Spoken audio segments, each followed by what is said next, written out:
दुख दर्द भव के सब मिटे सतगुरु चरण नित से। दुख दर्द भव के सब मिटे सतगुरु चरण नित से। गुरु भक्ति बिन कछु ना बने नहीं सकल संतन कही। गुरु भक्ति बिन कछु ना बने। श्री सद्गुरु महाराज की परमाराध्य सद्गुरु महाराज गुरुदेव महर्षि संत सेवी परमहंस जी महाराज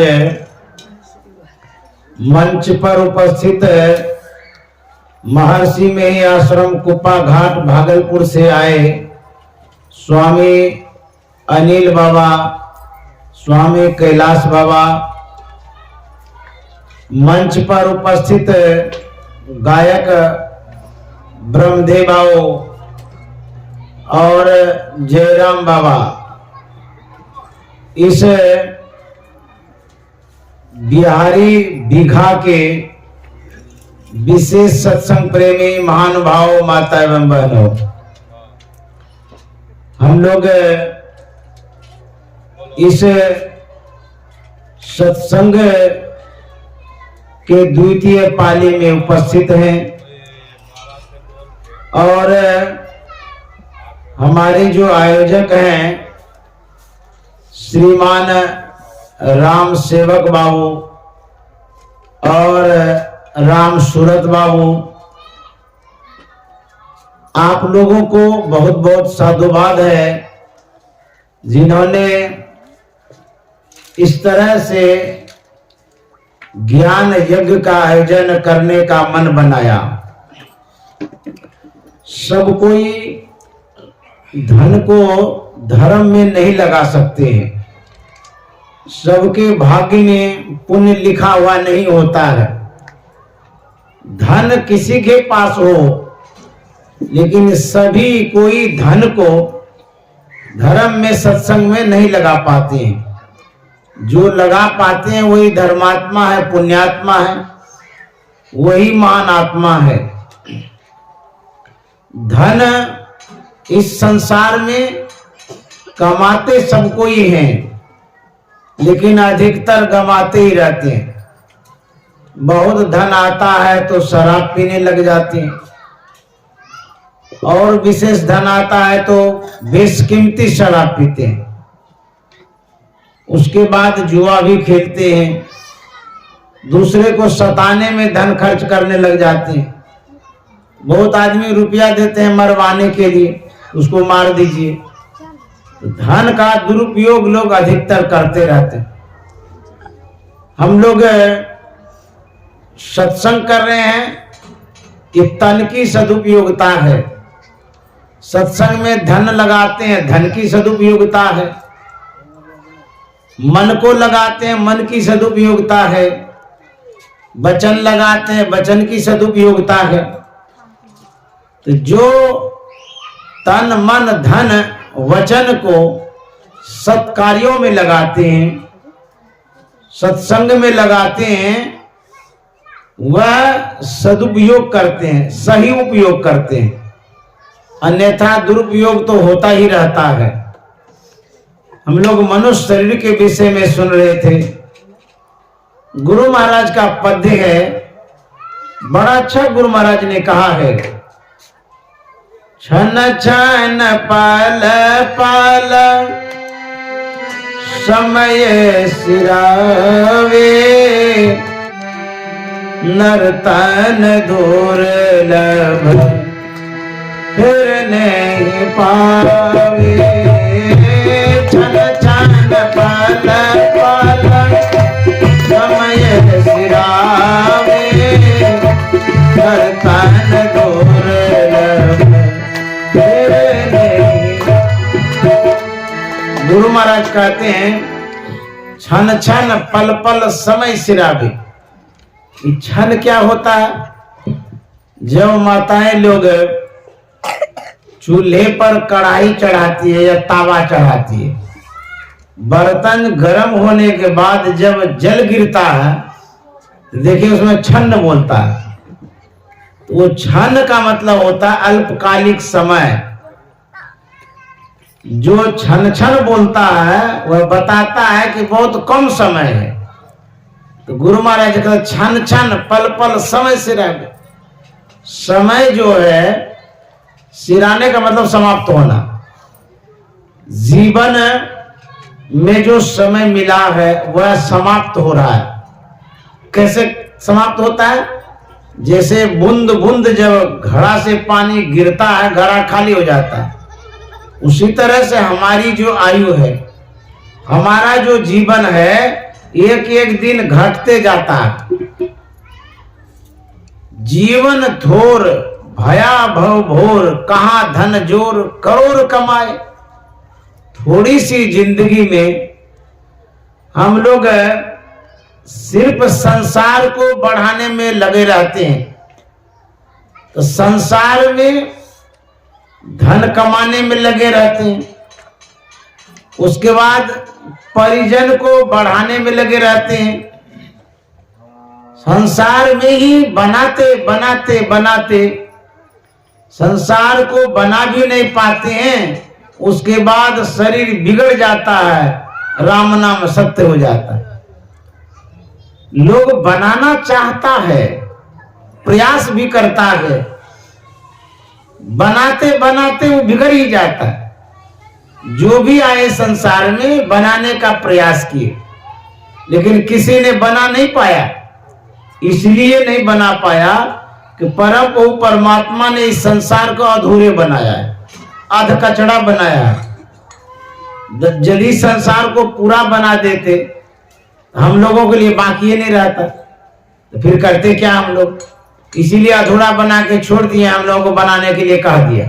बनाते रहो, इसी में पड़े रहो, आवागमन में। तो संसार में बनाना नहीं है, संसार में बनना है। बनने के लिए गुरु महाराज ने कहा भजन करो। भजन नहीं करोगे तो जो जिंदगी है वो बर्बाद हो जाएगा। ब्रह्मानंद स्वामी ने कहा है, जिंदगी सुधार बंदे यही तेरो काम है। जिंदगी सुधार बंदे यही तेरो काम है। जिंदगी सुधार बंदे यही तेरो काम है।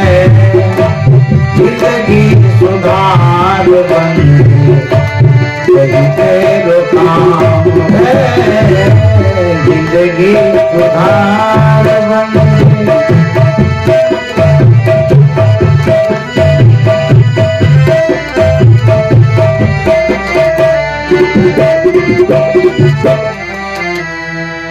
मानुष की देह पाई हरि से नहीं लाई। मानुष की देह पाई हरि से नहीं लाई। ऋषियों के जाल माई फसिया निकाम है। जिंदगी सुधार बंदे यही तेरो काम है। जिंदगी सुधार बंदे यही तेरो काम है। जिंदगी सुधार बंदे। ब्रह्मानंद स्वामी कहते हैं जिंदगी सुधार बंदे। कोई कहेंगे हमें सुधारने की क्या आवश्यकता है, हम तो हट्ठे कट्ठे हैं, पहलवान हैं, मोटे तगड़े हैं, गेड़ा बन गए हैं खा करके, फिर सुधारने का क्या काम है? तो कहते हैं जिसको आप जिंदगी समझ रहे हैं वो जिंदगी नहीं है। हम लोग शरीर को जिंदगी समझते हैं। इस शरीर तो अन्न खाने से छोटा मोटा तगड़ा होते रहता है। भूखे रहेंगे तो पतले हो जाएंगे, अधिक खा लेंगे घी दूध तो मोटे हो जाएंगे। लेकिन जिंदगी यही नहीं है। जिसे जिंदगी कहते हैं उसे समझ नहीं पाते हैं। वो जिंदगी क्या है, सुधारना क्या है।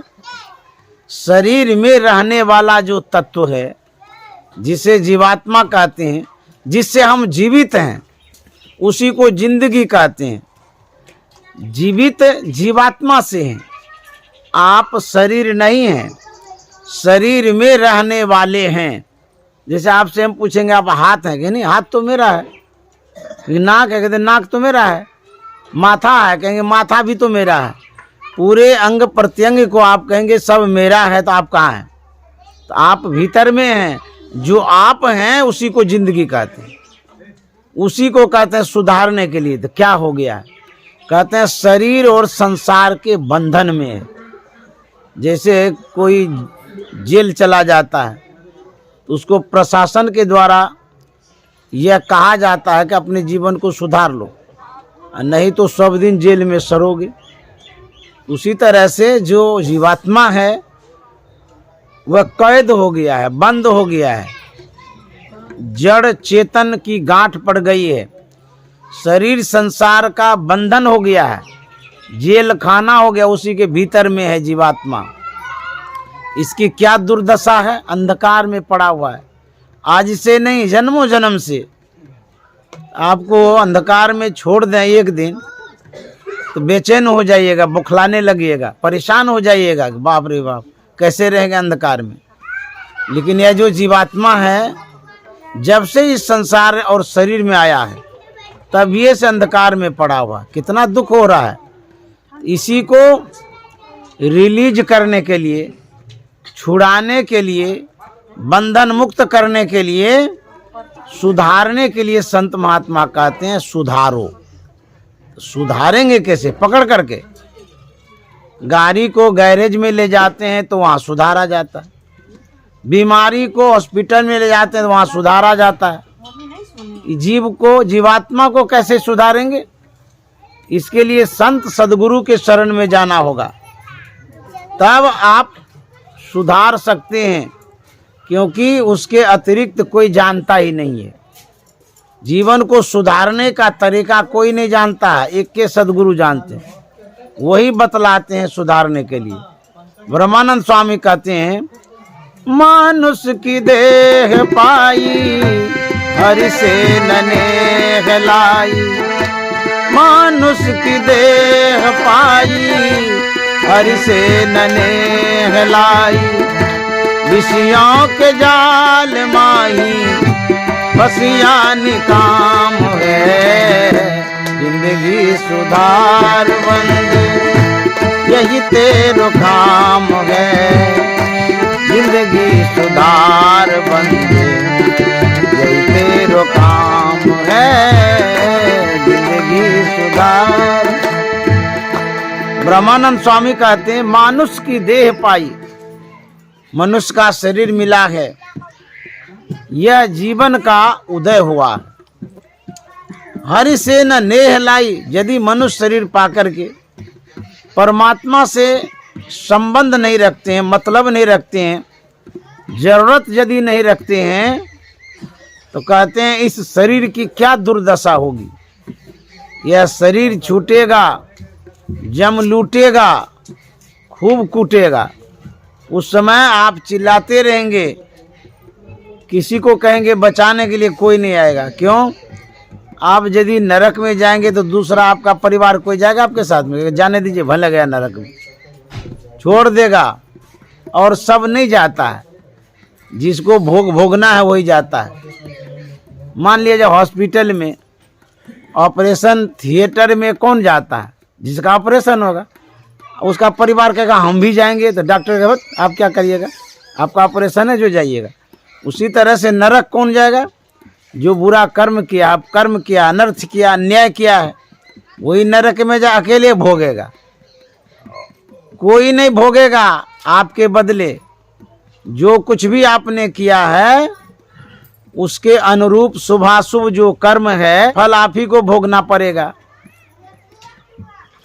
हमारे बाबा नानक ने कहा है जगत में झूठी देखी प्रीत, जगत में झूठी देखी प्रीत, जगत में झूठी देखी प्रीत जगत में, झूठी देखी प्रीत जगत में, झूठी देखी प्रीत जगत में, झूठी देखी प्रीत जगत में, झूठी देखी प्रीत जगत में। बाबा नानक कहते हैं संसार में जो देखे हैं प्रेम, लगाव, जुड़ाव, आसक्ति सब झूठे सब है। कहते हैं झूठी देखी प्रीत। कोई कोई कहेगा वो तो संत महात्मा हैं, उनको क्या संसार से मतलब है। हम लोग जितने प्रेम करने वाले हैं सब साचे साचे करते हैं, संत महात्मा का तो सब झूठे झूठे करते हैं। नानक साहब कहते हैं अपने ही सुख सौ सब लागे प्यारा राजा, अपने ही सुख सौ सब लागे प्यारा राजा, जगत में झूठी देखी, जगत में झूठी देखी, झूठी देखी प्रीत जगत में, झूठी देखी प्रीत जगत में, झूठी देखी प्रीत जगत में, झूठी देखी प्रीत जगत में, झूठी देखी जगत में, झूठी देखी। एक महात्मा था, किसी गांव होकर के गुजर रहा था, जा रहा था, एक युवक नजर में पड़ा। महात्मा ने उस युवक से हाल समाचार पूछा। युवक ने सब कुछ बतलाया। फिर महात्मा ने कहा कि तुम्हारे घर में कौन सब है? बोले हमारे पिताजी हैं, माताजी हैं, हमारी पत्नी है, हम हैं, यही सदस्य हैं। बोले उसका परवरिश कौन करता है, पालन पोषण कौन करता है, खिलाता पिलाता कौन है? युवक ने कहा कि हम ही कमाते हैं, हम ही परवरिश करते हैं, हम ही खिलाते पिलाते हैं, और कौन करेगा? बोले बहुत अच्छा करता है। महात्मा ने कहा कि ये बतलाओ, तुम जो परिवार के लिए इतना करते हो, ऐन वक्त पर, मुसीबत पर, समय आने पर क्या वह परिवार तुम्हारे लिए ऐसा कर सकता है? युवक ने कहा क्यों नहीं करेगा, जब हम खून पसीना एक करके कमाते हैं, खिलाते पिलाते हैं, स्वाभाविक है मेरे लिए भी वक्त आने पर वो करेगा। महात्मा ने कहा कि व्याकरण में अपवाद होता है। अपवाद में जैसा लोग सोचता वैसा नहीं होता है। हो सकता है कि समय आने से सब परिवार वाले विपरीत हो जाएं, सहयोग न भी करें। बोले ऐसा दूसरे परिवार में होता होगा, लेकिन मेरे परिवार में ऐसा कभी नहीं हो सकता है, क्योंकि हम इतना करते हैं, इतना निष्ठुर निर्दय तो नहीं होगा, लाज शर्म तो जरूर होगा, वक्त आने पर जरूर मदद करेगा। महात्मा ने कहा एक परीक्षा ले सकते हो, मेरी मानो, जो तुम्हारे मन में बातें बैठी हैं वो सत्य असत्य निर्णय हो जाए। तो युवक ने कहा कि क्या करना होगा? महात्मा ने कहा कि मैं एक युक्ति बतलाता हूं, भेद, राज, रहस्य, उससे क्या होगा? महात्मा ने कहा कि तुम्हारा प्राण स्पंद बंद हो जाएगा, मरोगे नहीं, लेकिन उस दिन यह परीक्षा हो जाएगी कि तुम्हारा अपना कौन है। सही में जिसके लिए तुम करते हो वह भी वक्त आने पर तुम्हारे लिए करता है कि नहीं। तो बोले और क्या करना होगा? बोले कुछ नहीं करना होगा, संजोग से मैं जान जाऊंगा और उस दिन जरूर आऊंगा देखने के लिए। तो बोले ठीक है बता दीजिए। महात्मा ने प्राणायाम बतला दिया। युवक अपने घर की ओर गया, महात्मा अपने गंतव्य की ओर गया। वह युवक अभ्यास करने लगा, ध्यानाभ्यास करने लगा। एक दिन दोपहर के समय वह किचन में, भोजनालय में, चौके में, रसोई घर में ध्यान कर रहा था। उनकी धर्मपत्नी भोजन बना रही थी और उस युवक को ऐसा हुआ कि प्राणस्पंद बंद हो गया। जब हमारी चेतना सिमटती है, चेतना का सिमटाव होता है, हमारी जो शारीरिक शक्ति है वह जब एकत्रित हो जाती है, शरीर जड़वत हो जाता है। वह युवक झुक गया, जमीन पर लुढ़क गया। उनकी धर्मपत्नी ने देखा मेरे पतिदेव तो गिर गए। जब स्पर्श किया तो देखता है इसका तो धड़कनें बंद है। तो उनके मन में हुआ कि मर गया। अब उनकी धर्मपत्नी सोचती है ये तो मर ही गया है, अब भोजन बन गया है, पहले खा लेते हैं, क्योंकि अभी रोना धोना शुरू करेंगे तो बहुत लोग आ जाएगा। अब कब लाश उठेगी नहीं उठेगी क्या पता। कोई कोई लाश को 2-3 रोज रखता है, अब कैसे खाएगा लाश पड़ा हुआ है। वो सोचती है कि हल्ला भी नहीं करेंगे, पहले खा लेते हैं। तो बड़ा प्रेम से भोजन बना हुआ था ही वो खाती है, ज्यादा खा ली, क्योंकि क्या दिन में लाश उठेगी नहीं उठेगी क्या पता। तो जब खा लिया, बर्तन बासन समेट लिया, उसके बाद चिल्लाना शुरू किया। तो जब चिल्लाना शुरू किया तो उनके पिताजी आए, युवक की मां आ गई, परिवार वाले, पड़ोस वाले भी आ गए कि क्या हो गया, चिल्ला चिल्ली मच गया। पूछने लगे हुआ क्या। वो धर्मपत्नी कहती है हमको भी पता नहीं क्या हो गया, तो मर गया। बोला रे रामी कैसे हो गया। उनकी मां तो बेहाल हो गया, रोने लगी। यही बेटा कमाने वाला था और यही मर गया, हमारा सहारा छीना चला गया। अब हमको कौन खिलाएगा पिलाएगा। बाप भी खूब रोने लगा, अब पत्नी भी रो रही थी। उसके बाद महात्मा को पता चला। महात्मा जान गए कि आज घटना घटी है। जब आते हैं तो देखते बड़ी भीड़ है। भीड़ को चीर करके महात्मा वहां पर जाते जहां पर युवक पड़ा हुआ था। महात्मा ने कहा कि क्या हो गया। उनकी मां कहती है कि देखिए ना क्या हो गया, हमको भी पता नहीं कैसे मर गया। उनके पिताजी भी बोले तो मेरा सहारा छिन गया। उनकी पत्नी भी कहते मेरा तो मांग उजड़ गया, अब हमारा क्या होगा। महात्मा ने कहा कि आप लोग मत रोइए, हम इसको जिंदा कर देंगे। सब परिवार वाला पैर पकड़ लिया। बोले आप भगवान है, परमात्मा है, महान आत्मा है, बड़ा उपकार होगा, जिंदा कर दीजिए, यही एक सहारा है, यही लुट गया मिट गया, इसके बिना तो हम लोग भी मर जाएंगे। तो महात्मा ने कहा पैर छोड़ दो। बोले नहीं महाराज, पैर कैसे छोड़ेंगे, आप इतना बड़ा उपकार करेंगे, जब तक नहीं जिंदा होगा छोड़वे नहीं करेंगे। बोले बड़ा लफड़ा लगा दिया, सब कोई पैर पकड़ लिया था। अब महात्मा टसमस भी नहीं करे। महात्मा सोचता अच्छा रुको, अभी उसके पास कमंडल था, जल भरा हुआ था, सबके सामने में ही कोबे में जल लिया और मंत्र फूंक दिया।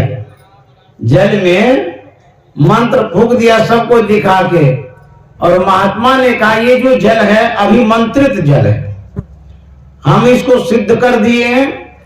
लड़के का जो निजी परिवार है उसमें से कोई एक सदस्य इसको पी लीजिए। अब सब कहने लगा हमको दीजिए हमको दीजिए हमको दीजिए। बोले सुनो तो सही, ये जल जो भी पिएंगे वो मर जाएंगे, लड़का जिंदा होगा। सब चुप हो गया, पीछे घसक गया। बोले महाराज आपने तो लफड़ा लगा दिया, ये क्या कर दिया आपने। अच्छा रोना भी बंद हो गया। अब सब पीछे घसक गया, काहे के लिए पैर पकड़ेगा। आप रोना धोना सब बंद, सब चुपचाप हो गया। महात्मा जी कहते हैं उनकी मां से आप तो बूढ़ी हो गई हैं और संसार तो देख ही लिए, आप पी लीजिए, आपका जवान लड़का है, जिंदा हो जाएगा। उनकी माँ कहती बाबा हम मरना नहीं चाहते, अभी हम नहीं मरेंगे। तो उनके पिताजी से कहा आप तो वृद्ध हो गए हैं, संसार आपने देख लिया, आप मर जाइए बेटे के लिए। बोले नहीं नहीं हम भी नहीं मरेंगे। वो भी तैयार नहीं हुआ। उसके बाद उनके धर्म पत्नी से कहते हैं कि आप तो धर्म पत्नी हैं, आप सती हो जाइए। वो कहते हैं हम सती उती नहीं होंगे, ये तो मर ही गया है, अब पता नहीं हम भी मर जाएंगे, जिंदा होगा कि नहीं होगा, आपको लफड़ा लगाने गया है, हम नहीं पिएंगे पानी। कोई तैयार नहीं हुआ, लड़का सब जान रहा था। तो महात्मा ने कहा ठीक है आप लोग कोई तैयार नहीं हुए हैं तो हम ही पी लेते हैं। सब परिवार वाले फिर पैर पकड़ लिया, बोले आप तो पुण्यात्मा है, धर्मात्मा है, आपका इसीलिए ये जन्म हुआ है, आप महाराज पी लीजिए, आपके आगे नाथ न पीछे पगा है, न बीबी है बच्चा, कौन रोएगा? आप मर जाएंगे तो कोई रोने वाला तो है नहीं, इतना बड़ा उपकार कर दीजिए। तो महात्मा जी पी लिए। उसके बाद कहता है बेटा उठो। लड़का उठ गया, बोला अब बतलाओ तुम्हारा अपना कौन है? तो लड़का कहता हाँ महाराज सही में सब सपना है, आप ही अपना है। जगत में झूठी देखी, जगत में झूठी देखी, झूठी देखी प्रीत जगत में, झूठी देखी प्रीत जगत में, झूठी देखी प्रीत में, झूठी देखी प्रीत जगत में, आय अपने सुख सब लागे ज्यादा राजा में, अपने सुख सब लागे ज्यादा राजा में, जगत में झूठी देखी, जगत में झूठी देखी,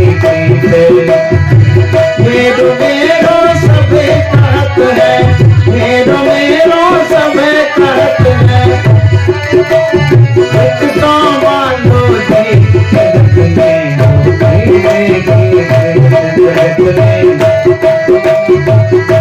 जगत में झूठी देखी। यह संसार कैसा है? मतलब का यार, जब लग पैसा गांठ यार संगे संग डोले, पैसा रहे न गांठ यार मुखते नहीं बोले। जब पैसा रहेगा ना खूब सलामी ठोकेगा, प्रणाम भी करेगा, आगे पीछे घूमेगा। अब पैसा जब नहीं रहेगा मुंह नहीं देखेगा, कहेगा इसके पास क्या है, आप उसके तरफ ताकिएगा तो वो पीछे घूम जाएगा, आपके पास भी नहीं आना चाहेगा। यह संसार मतलब का यार है, पैसे का संसार है। प्रभुता को सब कोई भजे, प्रभु को भजे न कोई, छाड़ी प्रभु को भजे प्रभुता चेरी हो।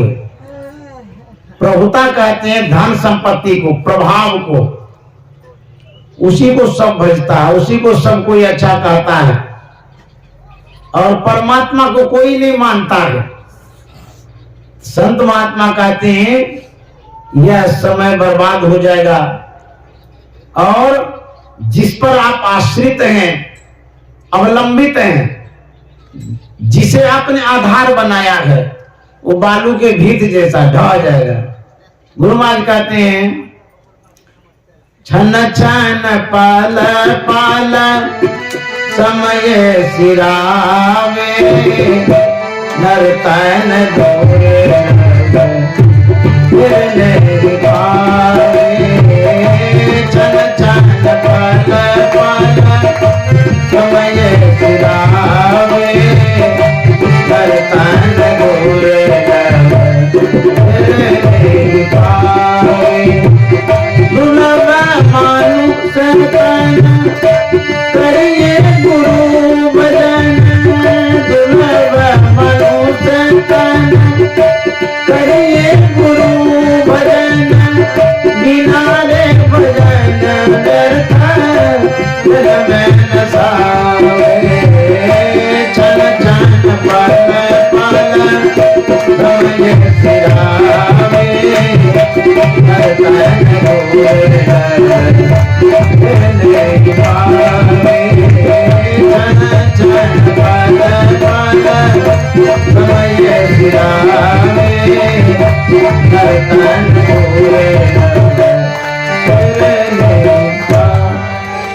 गुरु माई क्या कहते हैं? दुर्लभ है मनुष्य तन। यह मनुष्य का शरीर बड़ा दुर्लभ है और दुर्लभ काम कर लेना चाहिए। दुर्लभ काम क्या है? कहते हैं गुरु का भजन दुर्लभ है। यही दुर्लभ शरीर से दुर्लभ काम कर लेना चाहिए। यदि यह काम आपने नहीं किया, गुरु का भजन नहीं किया, गुरु का नाम नहीं लिया, तो जितना शरीर दुर्लभ अभी है और दुर्लभ हो जाएगा। क्यों? फिर मनुष्य का शरीर नहीं मिलेगा। हमारे कबीर साहब ने क्या कहा है? नाम हरि का जपने बंदे फिर पीछे पछताएगा। नाम हरि का जपने बंदे फिर पीछे पछताएगा। तू करता है मेरी काया काया का गुमान क्या? तू करता है मेरी काया काया का गुमान क्या? तेरा क्या होगा? मिट्टी में मिल जाएगा। सुंदर ये तेरा मिट्टी में मिल जाएगा। नाम हरि का जपने बंदे पीछे बचेगा। कबीर साहब कहते हैं नाम ले लीजिए भगवान का, हरि का, परमात्मा का, गुरु का, नहीं तो फिर पछताना होगा। कोई कहेगा हमें क्यों पछताना होगा? हमारे पास खाने का पूरा प्रबंध है, एक से एक ड्राई फ्रूट्स है, काजू, किशमिश, छहोरा, मनक्का, एक से एक फल है, बेशकीमती फल। उसके बाद करोड़ों का घर है, एसी लगा हुआ है, मुलायम सैया है, शरीर स्वस्थ है, भरा पूरा परिवार है, फिर पछताने की क्या बात है? संत महात्मा कहता है पछताना पड़ेगा, पछताना पड़ेगा। पछताना इसलिए पड़ेगा जो कुछ भी आपके पास है वो आपके काम में जब नहीं आएगा। कहेंगे कब नहीं आएगा? तब नहीं आएगा जब लीवर खराब हो जाएगा। ड्राई फ्रूट्स खूब पचाते रहिए, कैसे पचेगा? डॉक्टर क्या कह रहे हैं कि चना का सत्तू घोल के पियो, कड़ा चीज मत खाओ, क्योंकि पाचन क्रिया खराब हो गई, लीवर खराब हो गया है। अलमीरा में ड्राई फ्रूट्स भरा हुआ है, खोल खोल करके ताकते हैं, अरे इसमें तो बादाम है, काजू है, किशमिश है। डॉक्टर भी बड़ा विचित्र है, वो कहता ये सब नहीं खाओ, इतना कमाई किस लिए? सब रखा हुआ है ड्राई फ्रूट से, तो कीड़ा खाएगा, सब घून लगेगा ड्राई फ्रूट्स में। आप नहीं खा सकते, क्यों? लीवर खराब हो गया, पाचन क्रिया खराब हो गई है। उस समय रुपया खाइएगा, क्या वो रुपया खा सकते हैं आप बताइए? 1-2 करोड़ रुपया खा लीजिएगा, 1 रुपया नहीं खा सकता। खाइएगा तो अनाज ही खाइएगा। अनाज खाने के लिए जो लीवर है वो खराब हो गया, उस समय पछताना पड़ेगा। उसके बाद डॉक्टर ने कहा है 6 महीने में आप शरीर छोड़ देंगे। आप बेड पर लेटे लेटे यह सोचते हैं बाप रे बाप, अभी तो साल भर हुआ है 1 करोड़ का घर बनाया, कौन भोगेगा? अब किसके लिए हम बनाए? ये हम जानते थे, बने बोल करते। बैंक में कई करोड़ रुपया है, अब सोचते हैं कि किसको देंगे, क्यों देंगे फालतू में। अच्छा नहीं दीजिएगा तो ले जाइएगा साथ में, 6 महीना तक तो है। बेटा को भी नहीं देना चाहते, परिवार वाले को भी नहीं देना चाहते। मोह है ना कि इतना हम कमाए। अरे दाल में ज्यादा पानी नमक देकर खाए, ढेर पानी दे देते थे, रोटी अब पानी वाला दाल खाते थे, वो रुपया बचा बचा करके हम खेती बाड़ी लिए। किसको हम दे देंगे? नहीं दीजिएगा तो मरिए। उस समय पछताना पड़ेगा। उसके बाद जब आप जाने लगिएगा तो कोई साथ नहीं जाएगा। कहिएगा कि बेटा तुम मेरे साथ जाओगे, कैसे जाएगा? आप तो मरने वाले, हम थोड़ा मरेंगे। कोई साथ नहीं देगा। तो कबीर साहब कहते हैं एक स्थिति होगी, नौबत आएगी, समय आएगा मरने का। उस समय जितना आपने कमाया, भजन तो नहीं किया, उस समय पछताना पड़ेगा। बाप रे बाप, मर जाएंगे या कहां जाएंगे। कोई था पता तो है नहीं। यदि था पता नहीं है तो गोस्वामी जी कहते हैं कि नहीं सत्संग भजन नहीं हरि को, श्रवणन राम कथा अनुरागी, ते नर नरक रूप जीवत जग, भव भंजन पद विमुख अभागी। जिसने भजन सत्संग नहीं किया वो नरक जाएगा। ये डराने की बात नहीं है, सही बात है, दुख भोगना पड़ेगा। इसीलिए जो शुभ काम है, संत जो बतलाते हैं नाम लेने के लिए, लेना चाहिए। इसीलिए कबीर साहब कहते हैं, नाम हरि का जप ले बंदे, पीछे पछताएगा। नाम हरि का जप ले बंदे, पीछे पछताएगा। तू कहता है तेरी काया, काया का गुमान जा।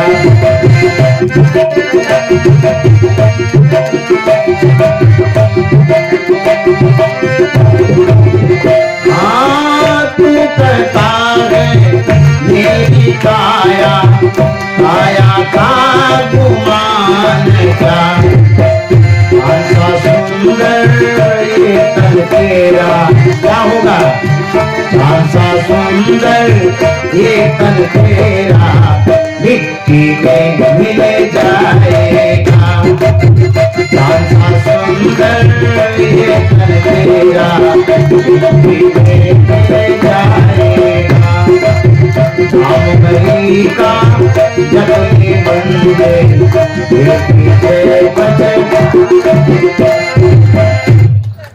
कबीर साहब कहते हैं, चांद सा सुंदर ये तन तेरा मिट्टी में मिल जाएगा। गुरूर करते हैं, अभिमान करते हैं इस शरीर पर, हम पहलवान हैं, हम मरेंगे तो। अरे यहाँ तो भगवान जैसे व्यक्ति आए तो वो चले गए, बड़े बड़े राजा आए वो चले गए। गरीब आदमी मरता है तो कहता अभाव है, लेकिन बड़े बड़े धन्ना सेठ भी तो नहीं रहता। अच्छा, बीमार आदमी मरता है, चलो भाई उसके पास दिक्कत है, इलाज नहीं करा पाता है, डॉक्टर भी तो नहीं रह पाता है यहाँ संसार में, वो भी मरता है।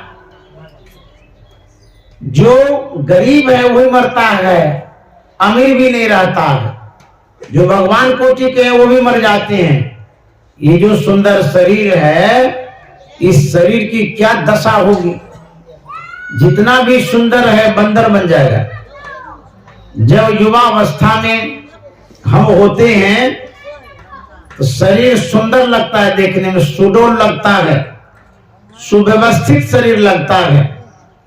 लेकिन जब उम्र बढ़ने लग जाती है तब क्या होता है, शरीर की दुर्दशा होने शुरू हो जाती है।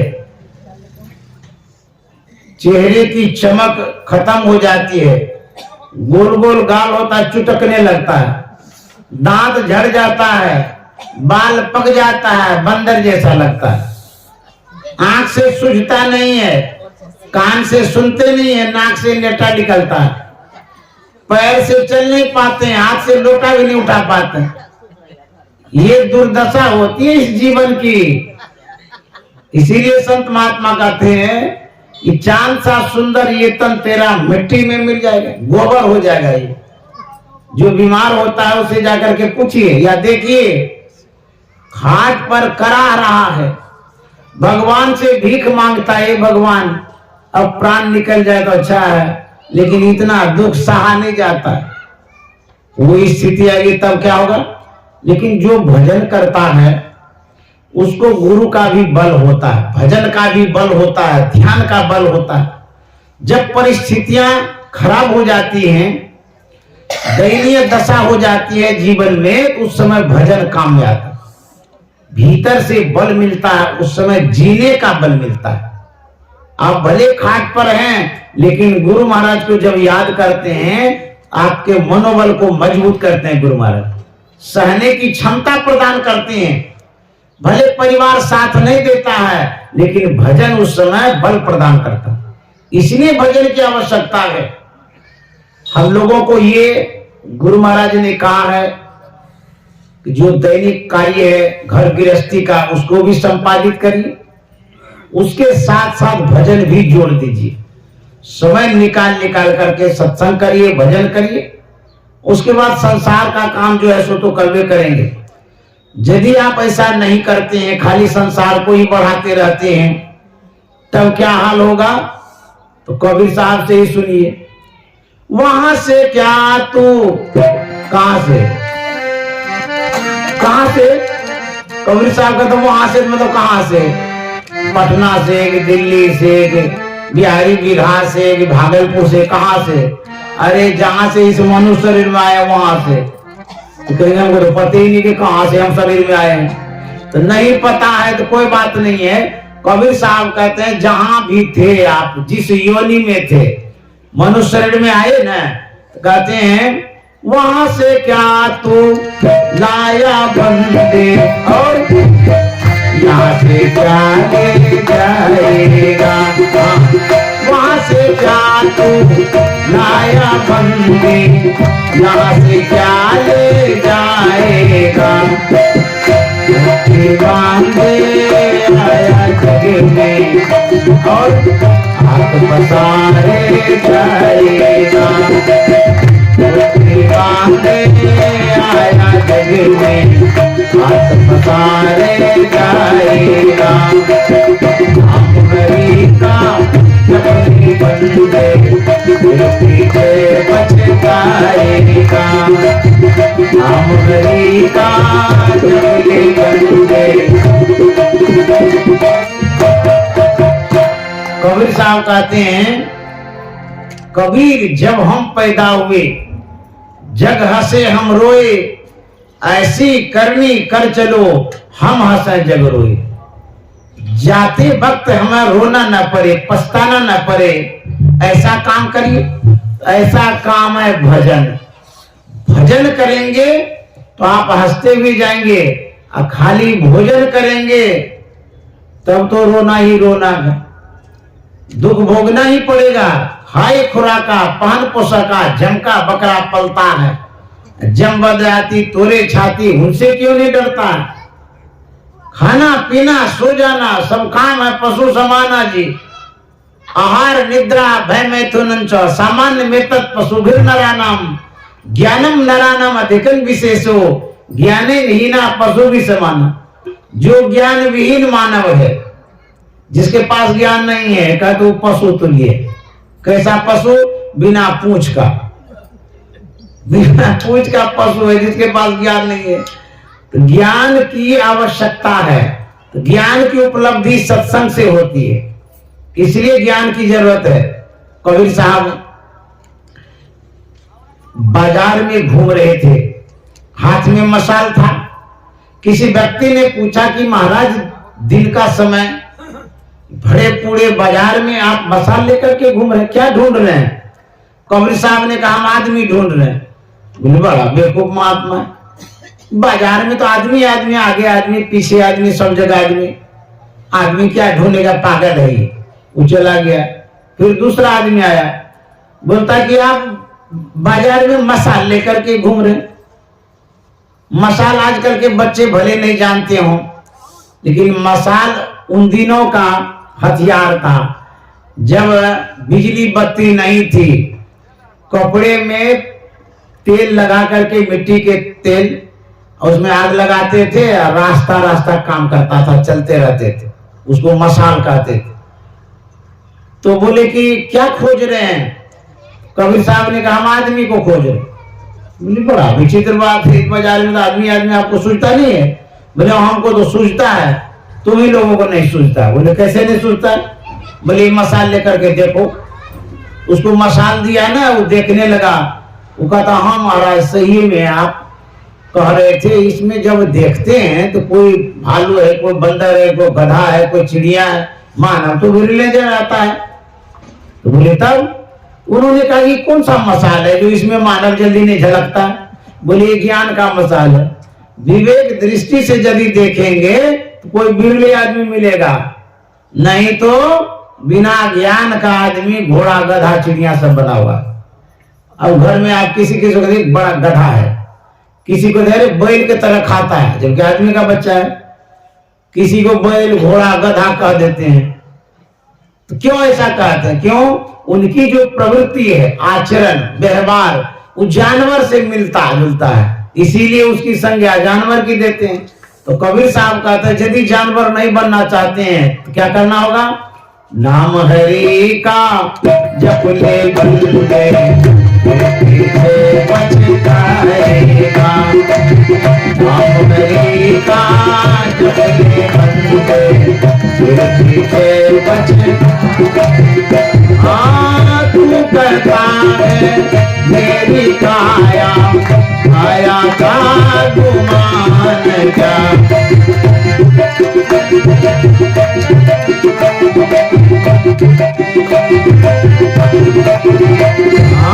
तू कहता है मेरी काया आया का गुमान क्या, सुंदर ये तन तेरा मिल जाएगा, आशा सुंदर ये तन तेरा।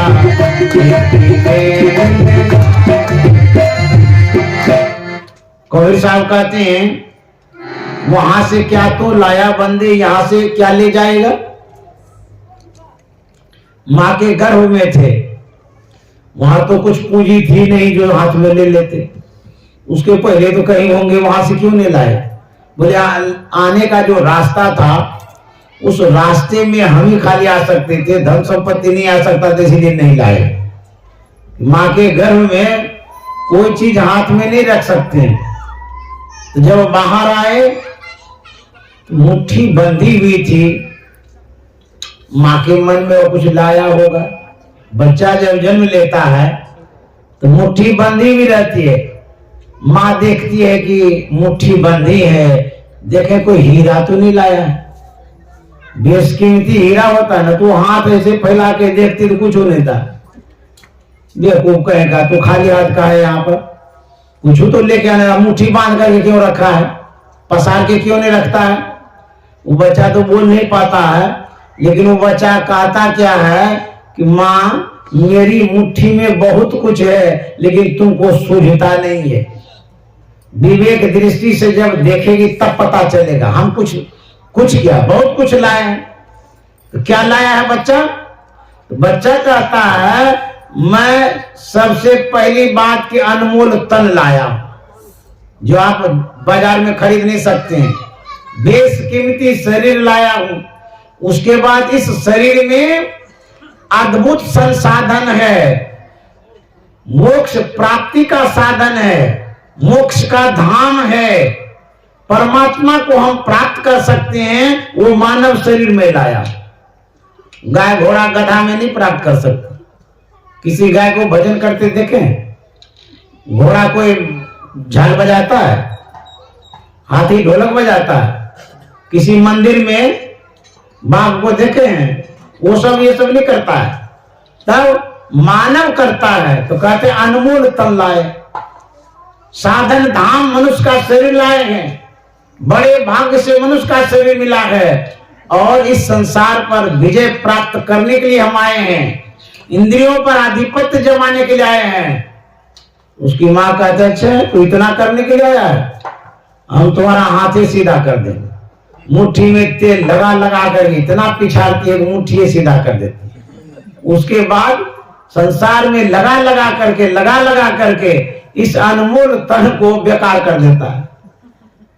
जीवन भर संसार में ही लगा के रखा, और जिस काम के लिए वो बच्चा आया था उसको करने भी नहीं दिया, भटका दिया, लटका दिया संसार में, तो बेकार हो गया ना।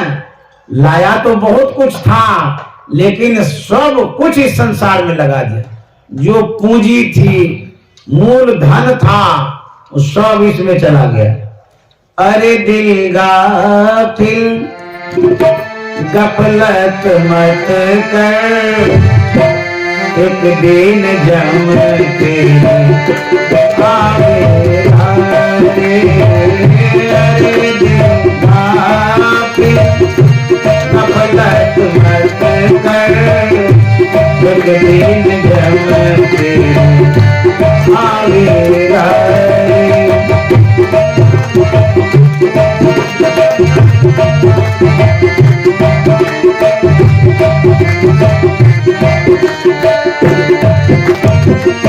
सौदा करने को जग आया, पूंजी लाया फूले गवाया।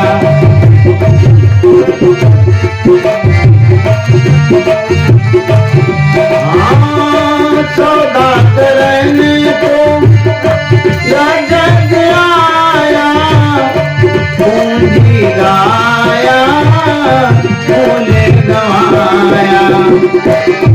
नगर का अंत पाया, नगर का अंत पाया। यों आया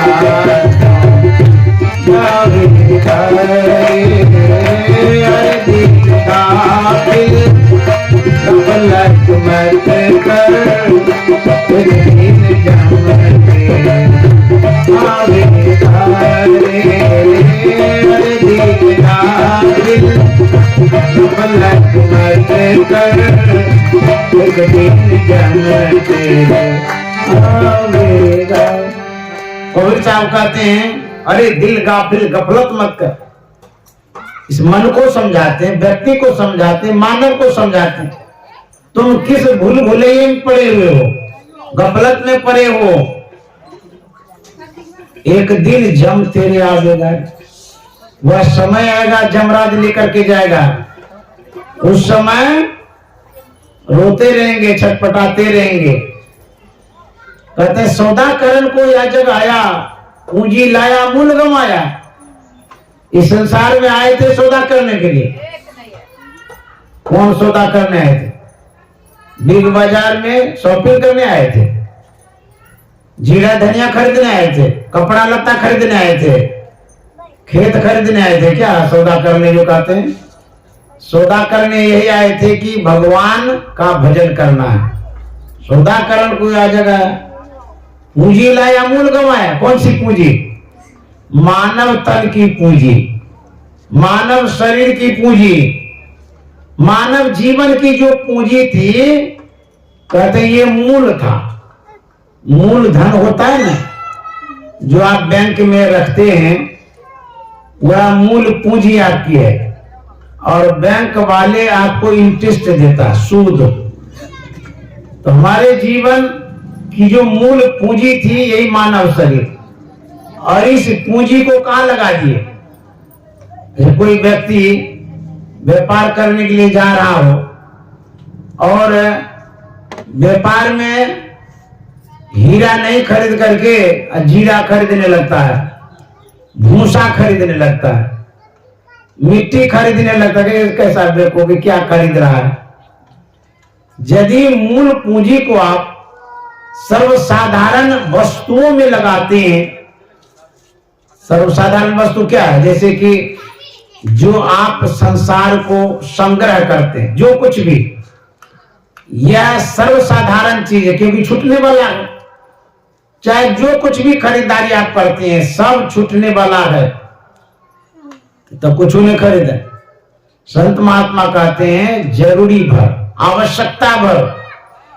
जैसे कि शरीर के लिए कपड़ा जरूरी है, लेकिन एक एक आदमी इतना कपड़ा खरीदता है मैचिंग वाला, ऐसा ड्रेस खरीदेगा, एक नहीं अलग अलग ड्रेस। एक आदमी के पास 50 ड्रेस होगा। एक घर में हम गए थे, बड़े अमीर घर के लोग थे वो लोग, लेकिन मैंने जो उनका जूता चप्पल देखा, एक आदमी के लिए एक बक्सा था, रखता जो है अलमीरा टाइप का। हमने कहा कि किसका? बोला एक आदमी का है। और सब अलग अलग कलर का, बोला जो जो कपड़ा पहनते उसी कलर का जूता चप्पल पहन, ऐसा शौकीन आदमी है। अब बुझिए तो आज मर जाएगा तब वही जूता दे देगा उसको पहनने के लिए। तो ये सब करता है। तो संत महात्मा कहता है आवश्यकता भर शरीर ढकने के लिए वस्त्र चाहिए, पेट भरने के लिए अन्न चाहिए, शरीर को सुरक्षित रखने के लिए आवास चाहिए, उसके बाद आगंतुक अतिथि जो आते हैं आपके यहाँ उनका सत्कार करने के लिए धन चाहिए। और कितना जमा आप करते हैं, अब क्या करिएगा, उससे क्या होगा अधिक जमा करने से? कहते हैं पेट में जो आपने ग्रहण किया भोजन, उसके अतिरिक्त जो जमा है जमे रह जाएगा। आपने जो वस्त्र उपयोग में लाया उसके बाद जो रखा हुआ है, हो सकता है 50,000 का कपड़ा खरीद करके आप लाए बिग बाजार से, रखे शौक से तो फलाने दिन पहनेंगे और दूसरे दिन एक्सीडेंट में चले गए, वो कपड़ा रोते रह गया, हमको पहना क्यों नहीं? ले तो इतना काहे जमा करते हैं, जो पहन सकते उतने लीजिए। तो संत महात्मा कहता है अनावश्यक जमा नहीं करना चाहिए। तो साथ क्या जाएगा, मूल पूंजी से मूल सौदा करनी चाहिए सत्संग। इस सत्संग का सौदा जो हो रहा है, हमारे राम सेवक बाबू जो कर रहे हैं, ये उनकी पूंजी है। और यही जो धन वो लगा रहे हैं, इसी धन में उसको सूद मिलेगा। सत्संग में सूद मिलता है, हम लोग नहीं देते हैं सूद। अरे धन जो खर्चा किए उसको धर्म होगा, ये तो सूद है, हम लोग थोड़ा सूद लगाते हैं। तो ये जो धर्म कर रहे हैं, परलोक की पूंजी सूद है ये सत्संग, इसीलिए हम लोगों को करना चाहिए।